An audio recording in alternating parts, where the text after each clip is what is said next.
Hello guys, magluluto tayo ngayon ng buttered tahong at hipon. Ayan, nakasalang na yung butter. Antayin natin siyang malusaw. Tsaka natin ilagay yung bawang.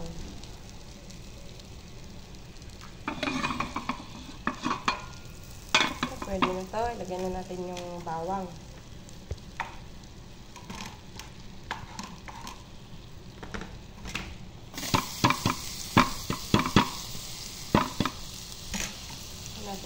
Hayaan natin siyang mag-golden brown. Ayan.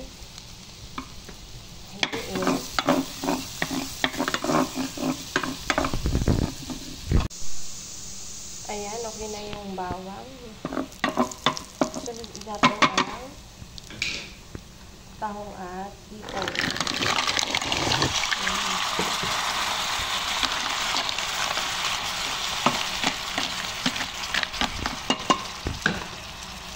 Lagyan natin siya ng paminta.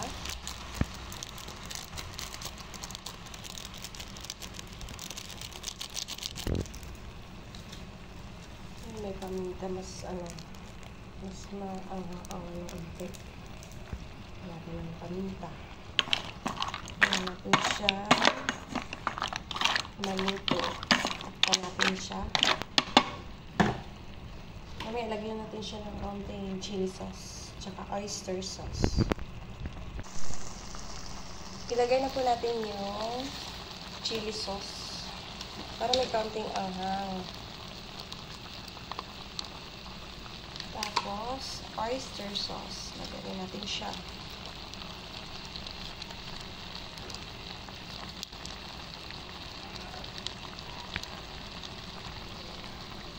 Haluin. Kayain natin siya medyo matulo kasi may matubig pa eh. Hindi naman siya sinabawan pero matubig.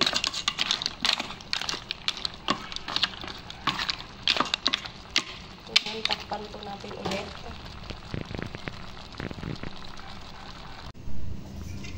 At ayan na po, ito na ating buttered hipon at tahong. Tara, kain na po. Thank you for watching. Follow for more. Bye!